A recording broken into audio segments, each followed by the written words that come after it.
Halo teman-teman, jumpa lagi di channel Isbalulum. Kali ini saya mau membahas tentang prospek kelinci pedaging di tengah gempuran harga pakan yang terus melambung tinggi ya.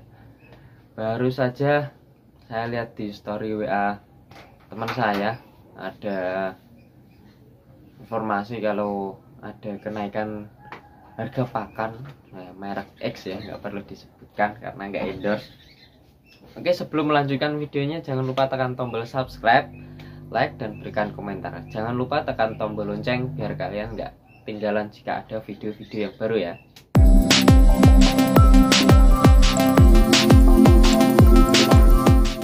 Oke, yang pertama, sebelum memulai ternak kelinci ini ya, teman-teman harus sesuaikan dulu tujuan teman-teman, mau di pedaging atau di show atau hias. Nah, jika di pedaging, yang pertama teman-teman jangan salah memilih bibit ya.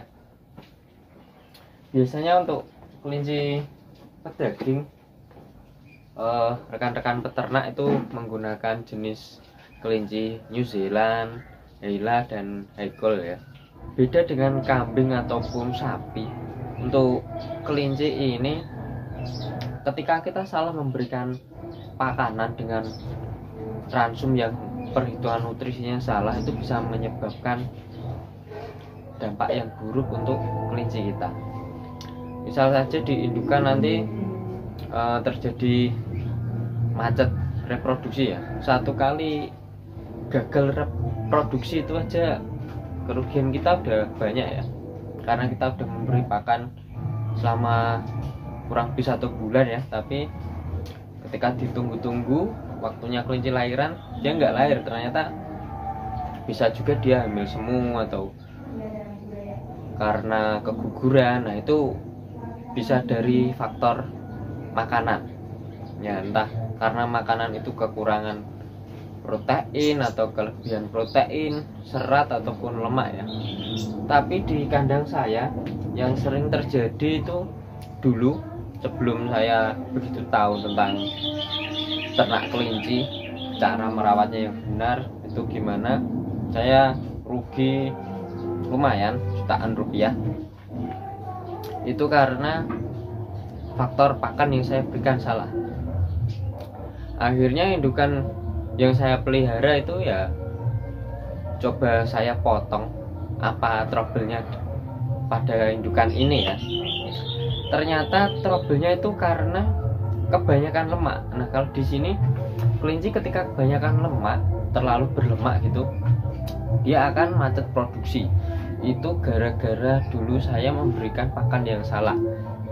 Harusnya pakan itu hanya untuk sapian, untuk mengejar bobot pertumbuhan, itu saya jadikan satu campur dengan induknya.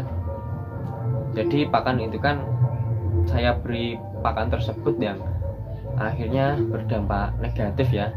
Akhirnya semua indukan saya macet produksi karena saat itu saya belum tahu ya. Akhirnya tetap tak kasih pakan, masih nggak tahu apa permasalahannya. Lalu saya cerita-cerita ya sama temen yang udah senior lah. Ternyata dari faktor pakan itu lemaknya terlalu tinggi, kadar lemaknya terlalu tinggi yang akhirnya kelinci akan obesitas. Dia berlemak dan akhirnya dia nggak mau produksi. Akhirnya saya potong semua. Oke, dan sekarang saya akan membahas terkait biaya pakan ya, karena sesuai yang saya omongkan di awal tadi, di sini membahas prospek ternak kelinci pedaging di tengah harga pakan yang terus meningkat. Nah, yang saya temui di daerah saya itu untuk harga kelinci daging di pengepul atau penjual sate gitu, rata-rata ya mayoritas lah itu harga timbang hidup itu kisaran 30 sampai 35.000 per kilo. Sedangkan harga pakan kelinci terus naik. Biasanya kalau kita beli yang pabrikan ya, pabrikan itu kita bikin lah harga 6.500, itu kemarin-kemarin. Kalau sekarang ya mungkin di angka 7.000 per kilo, padahal dengan harga jual pedaging itu cuma 30 sampai 35.000 timbang hidup kelinci per kilonya. Toh jika ada yang mau menerima 40.000 itu juga ada, cuma orang-orang tertentu saja. Biasanya dia akan ada perjanjian gitu, seperti bermitra ya, bekerja sama. Kalau kamu beli pakan di tempat saya, nanti hasilnya tak tampung dengan harga sekian. Nah, biasanya seperti itu, karena saya juga pernah mengalami ya dulu. Tapi di sini teman-teman juga jangan terlena dan terus berhati-hati dengan hal yang seperti ini. Karena apa? Ketika kita cuma ada perjanjian secara lisan, nah bisa saja nanti ketika penjualan daging kelinci sedang down dan turun, bisa juga kelinci kita tuh nggak diambil, padahal di awal ada perjanjian. Ketika kamu membeli pakan saya, nanti hasil ternakmu akan saya ambil. Nah itu hati-hati, jangan asal diiyain aja teman-teman ya. Jadi kalau bisa ketika mau gabung mitra atau kerjasama dengan orang lain, usahakan teman-teman minta tanda tangan kontrak yang legal ya, disertai matre gitu. Jadi ketika terjadi hal yang tidak kita inginkan, kita bisa menuntut sesuai perjanjian yang sudah kita sepakati di awal, seperti itu. Kalau saya sendiri biasanya kalau di sini daging kelinci masih di 35.000 sih, masih di 35.000. Kalau saya jual ke penjual sate atau pengepul gitu itu masih 35.000. Tapi kalau untuk saat ini stok daging kelinci itu kurang, jadi kita bisa memainkan harga di sini, ataupun teman-teman bisa menjual di ini ya, apa namanya, langsung ke konsumen. Nah, jadi kita bisa menekan harga lebih tinggi, bisa kita jual di harga 40.000 per kilo ketika kita langsung jual ke konsumen.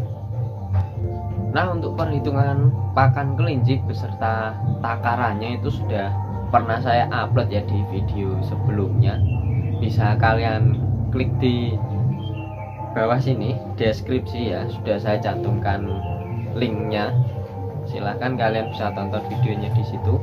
Lalu gimana solusinya ya, solusi yang mau mulai beternak gitu, solusinya apa gitu di tengah harga pakan yang terus naik. Kita jual bibitnya juga udah tak seramai 2-3 tahun yang lalu. Harga daging kelinci timbang hidup juga masih segitu-segitu aja kan, 30-35. Nah untuk solusinya adalah dengan menekan harga pakan. Kita menekan harga pakan, caranya adalah membuat ransum pakan sendiri sesuai dengan kebutuhan gizi kelinci ya. Jadi kalau teman-teman belum bisa menghitung racikan pakan atau membuat ransum yang sesuai kebutuhan gizi kelinci, teman-teman bisa lihat di fanspage di Facebook, itu namanya fanspage-nya Ternak Kelinci Itu Mudah. Nah itu miliknya Om Arif Birawa, Pak D Arif Birawa. Di sana banyak ransum-ransum kelinci dengan berbagai bahan pakan, jadi kalian bisa memilih, bisa menyesuaikan ya bahan pakan apa yang mudah ditemui di sekitar tempat tinggal teman-teman. Jadi untuk membuat pakannya itu nanti lebih mudah ya. Kalau teman-teman memang terpaksa kepepet ya, nggak ada waktu atau nggak sempat bikin racikan pakan sendiri, teman-teman bisa menggunakan pelet pabrikan atau mencari yang pelet itu yang membuka mitra dan menampung hasilnya. Tapi jangan serta-merta teman-teman langsung dikasih makan full pelet, karena ketika dihitung nanti seperti video yang sudah saya upload itu ketemunya sedikit, keuntungannya sedikit. Itu belum faktor kematian atau kelinci yang sakit. Jadi teman-teman harus tetap menggunakan hijauan ya, atau kasih rumput-rumputan. Misal 50% kasih pelet, ya 50% dikasih rumput, entah itu pagi atau malamnya ya, atau 75% pelet, yang 25%-nya rumput gitu. Nah, untuk pemberian hijauan atau rumput sendiri itu juga ada manfaatnya tersendiri. Itu juga sudah pernah saya bahas di video sebelumnya ya. Di video sebelumnya, linknya juga sudah saya cantumkan di bawah sini di deskripsi ya. Nah, untuk kalian yang akan memulai beternak kelinci, saya sarankan untuk observasi pemasarannya ya. Jadi jangan asal ya udah ternak dulu aja, jalani dulu aja. Nah, nanti ketika panen bingung mau ini jualnya kemana atau harganya kok nggak sesuai gitu kan. Nah, itu salah satu faktor dari banyak teman-teman peternak yang akhirnya merasa kelinci itu nggak ada harganya, kelinci nggak laku lagi, dan akhirnya apa? Nah, akhirnya dijual selakunya, dan untuk mengembalikan modal aja udah susah ya. Di situ teman-teman harus berhati-hati, karena untuk jadi peternak tani yang sukses itu kita nggak bisa asal jalan ya. Kita harus tahu manajemennya, pemasarannya seperti apa.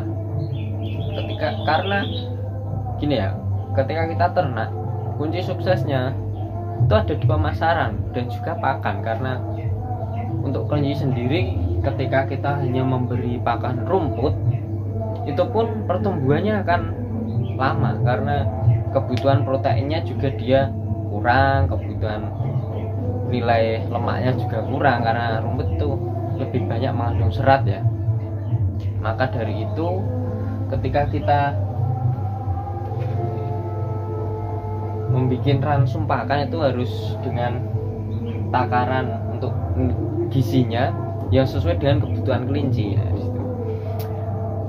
atau di sini untuk pemasarannya teman-teman bisa menyiasati dengan dijual kondisi matang ya, kondisi matang, atau bisa ini ya, dipotong sendiri, dibikin sate.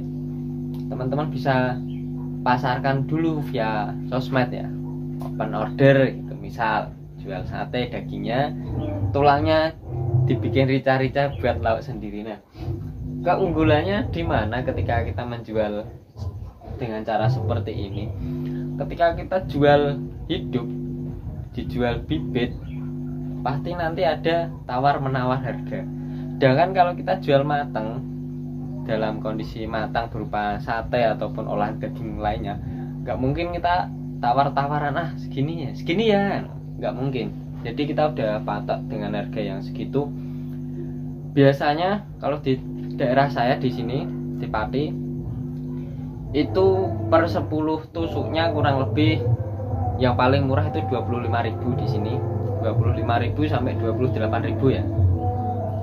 Itu kalau kita akumulasikan, ketika kelinci ditimbang hidup dengan bobot 2 kilo, itu kita bisa mendapatkan keuntungan seperti kita menjual bibit. Harganya bibit, padahal kalau kita jual timbang kiloan misal 40.000 ya, itu cuma 80.000. Kalau kita jual dalam bentuk sate, olahan daging, itu bisa 100 lebih. Nah, saya pernah tanya sama teman yang jual sate itu, per 1 on itu jadi 7 tusuk, dan kondisi timbang hidup kelinci 2 kilo itu bisa menghasilkan kurang lebih berapa ya, kalau di filet itu 1 kilo lebih sedikit lah. Ketika itu menjadi 1 kilo ya, menjadi 1 kilo berarti 10 on ya, 10 dikali 7, 70 tusuk. Nah, 70 tusuk itu per 10 tusuknya kalau kita harga 25.000 ya, 25 dikali 7. Nah, 25 kali 7 berapa ya? 25 kali 5 itu 100 ya, sekitar 170-an. Itu baru satenya. dan kita masih mendapatkan tulangnya itu ya, tulangnya masih bisa diolah jadi rica-rica, bisa kita jual juga atau bisa kita makan sendiri lah. Dengan hasil 2 kilo kelinci timbang hidup, kita bisa mendapatkan sate sebanyak 70 tusuk kurang lebih 170.000. Nah itu kan perbandingannya jauh banget. Mungkin cukup sekian, terima kasih sudah menonton video.